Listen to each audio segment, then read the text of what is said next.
Alright, I'm trying something new this time, which is a lot of lighting, because the past couple of videos have been dark. So I've got overhead light, friggin' natural light, lamp on here, kind of going blind because I keep looking in it, but it'll probably look better. So that's cool.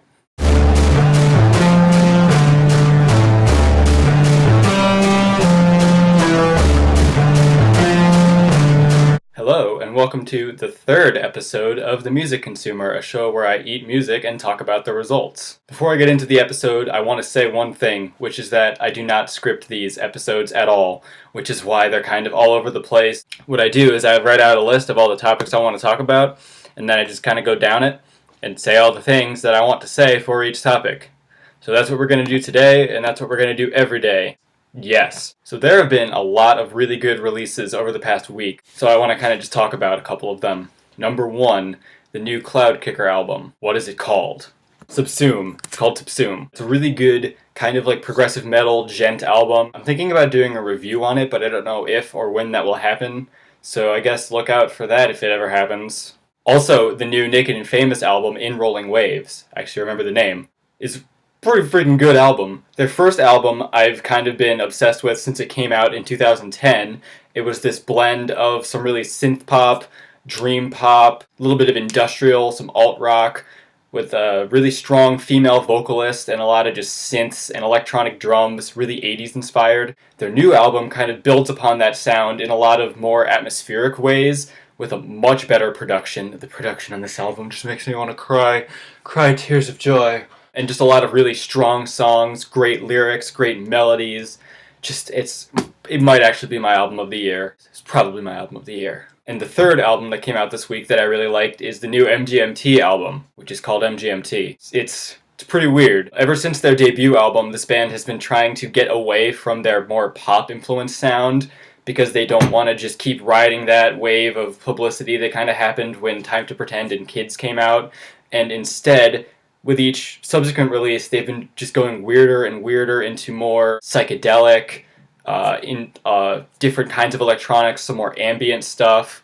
And on this new album, they've taken it to kind of an extreme, with a lot of influence actually from Animal Collective, some of the more hypnotic and noisy sounds that Animal Collective have used in the past. Weird spacey effects everywhere, a lot of interesting like panning. I'm definitely looking forward to listening to this album more, which is always a good thing because it means that there's something more there to be discovered. So this is kind of like a third date happening right now. You know, we've met a couple of different times. I've kind of talked a little bit about myself, but not too much. We're learning about each other, so today I want to kind of talk a little bit more about myself, particularly my likes and dislikes. But, of course, because this is a music show, my likes and dislikes regarding music. Have you ever been listening to a song and a part happens and you can't really explain why, but something about it just made you go, yes! Those are the kind of things that I'm going to be talking about for the likes. Have you ever been listening to a song and something happened, and you kind of just went,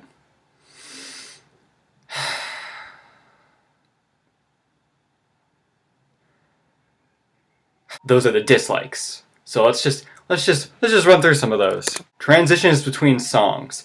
I really like it when the two songs feel like one bigger song, and the transition kind of just makes it feel like a continuation of the first song. I dislike it when the transition feels really forced. Super obvious, you can see it coming from miles, it doesn't really do much, especially when it's just like the intro to the next song just happening while the first song is fading out. What's even the point of that? Okay, I have no idea what this is called, but I really like it when there's like a strong beat and then there's a pause, so there's like, you get a lot of sound and then a break. I have no idea what this is called. I don't want to call it breakbeat because that's a style of techno. Can't even think of an example of when this happens in a song, but I know it happens, and I know I like it. I also really like when there's a lot of tension built up throughout the song, and then at the end there's a release of the tension. Like if there's something really dissonant, like a lot of tritones or leading tones being played, then you play the tonic at the end, but you avoid the tonic until you play it at the end. It's just like, ooh. And kind of on the same note, when there's a really big build-up and then a payoff, this happens a lot in post-rock, where you'll get the same kind of theme or motif being repeated a lot of times, but constantly getting louder and more full and more elements added to it, and just keeps building and building. And then it gets to a point where it's about to break because there's so many things happening, and you're just like, oh god, where are they going to go from here? And then there's the payoff. I dislike it a lot. This really bothers me.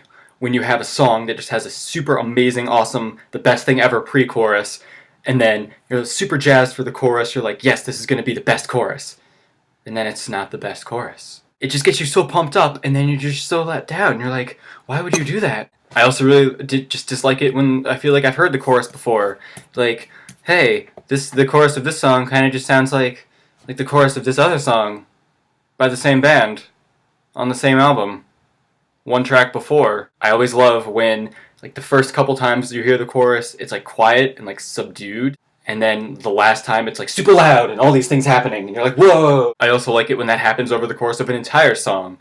I'm actually going to give an example this time. I probably should have been giving examples before, but I'm going to give one now. In the song Soul Survivor by Angels and Airwaves, this happens, where the entire song is just one constant build up to the end, and getting more and more like exciting and just more things happening. It's awesome. It's friggin' awesome. Music is all about emotions, right? So I really like it when you can actually feel and hear the emotions in the music, but not to the point where it's being like shoved down your throat like be sad, but more just kind of like there's something about the way that the singer is delivering the lines or the way the guitar is being played that just makes you feel the emotion that the song is trying to make you feel.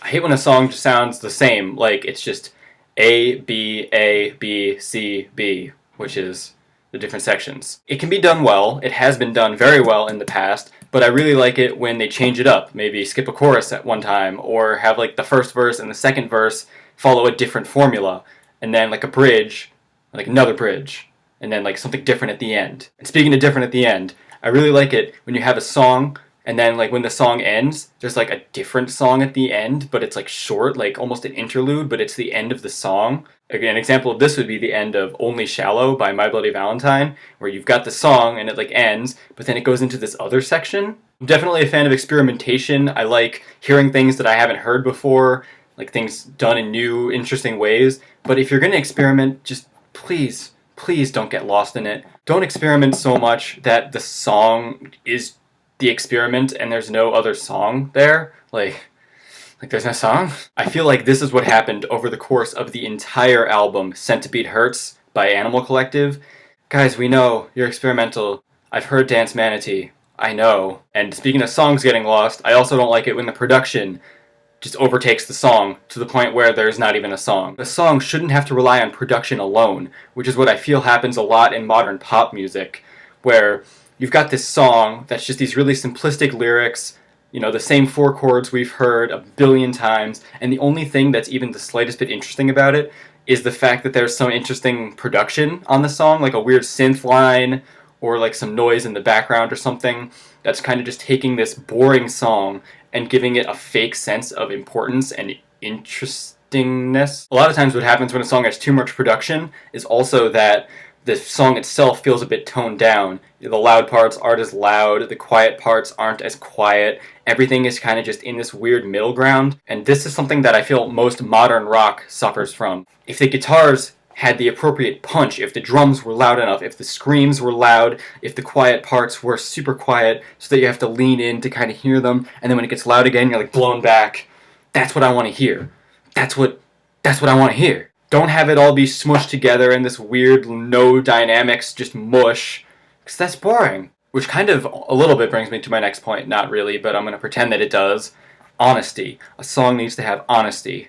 There needs to be some sense of the artist's own self in the song, rather than just, I'm doing this for the money, or I'm doing this because it kind of sounds cool, or I'm doing this because I want to sound like this band over here. And something that is also, and a byproduct of honesty, or something that goes hand in hand with honesty, I feel is improvisation. Because you honestly cannot get, wow, did I really just do that? You cannot get any more honest than if you're just playing what's coming into your head immediately. That is the purest form of honesty. And I love it. I love it. Now the things that get improvised the most are solos. I'm kind of half and half on solos. I really like solos if they're done well. You know, if they show off an artist's talent in a way that is tasteful, if it happens at the appropriate point in the song, if it doesn't go on for too long, that's good. This is something that I think Soundgarden always has done really well. But I don't like it when a solo just goes on and on and on, and you're like, when is this going to end? I get it. You're a good guitarist, drummer, bassist, keyboardist, singer.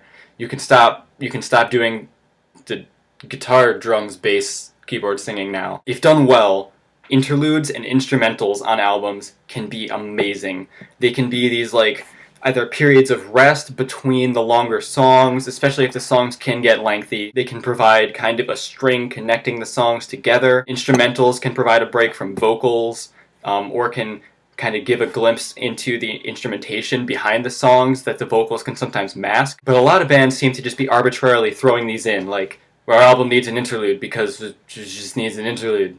We're going to put an instrumental here. This also happens a lot, especially in like hardcore and post-hardcore music, where they'll just throw in electronics. And they're like, we're going to put some keyboards and drum machines in this song because that's what the people want to hear. If it's done well, it's awesome. It actually adds to the song if it becomes an element of the song itself and not something that's stacked on top of the pre-existing song. Another arbitrary thing that happens all the time in hardcore music is just breakdowns on breakdowns on breakdowns on break. Breakdowns are only effective if there is one of them that is like a super jarring change from what the original song was, a change of pace, a change of key, a change of instrumentation, something that you can throw down to in the pit.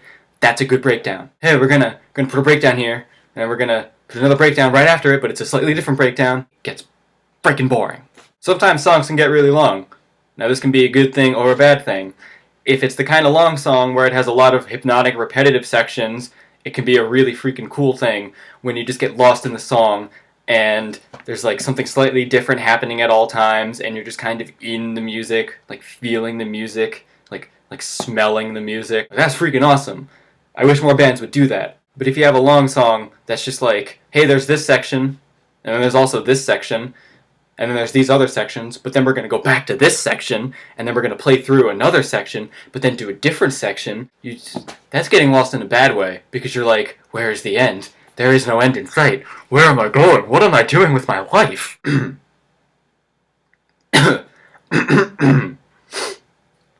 So I hope that gives you a better understanding of the things that I like to hear in music, and the things that I actually try to do in my own music sometimes if I actually remember that these are things that I like and dislike, and then do them. Tell me what you like. Like, I actually want to hear from you guys. I don't really have much of an audience right now, but, you know, maybe one day I will, and then I'd actually want to hear what they said, so if you do watch, let me know what you like to hear in music. If there's something like that I mentioned that you agree with, or disagree with, definitely let me know. If there's something that you think that I have not mentioned that you would have mentioned, let me know. I always forget that when I have my chair over here instead of where it normally is, I can't rock back, and I just slam into things. Oh yeah, I almost forgot. I have to recommend music because that's what I do. The song that I'm going to be recommending today is off of the new Naked and Famous album, entitled In Rolling Waves. The song is called Grow Old. It's the kind of song that actually embodies so many of the things that I just mentioned in my like section of the video. And actually, one of the things that inspired me to do this video was the fact that so many of the things that I do like to hear in music happen on this album. Like, all over the place. They're just everywhere. I freaking love this album. So this song, Grow Old, is kind of like the, if you want to call it the ballad of the album.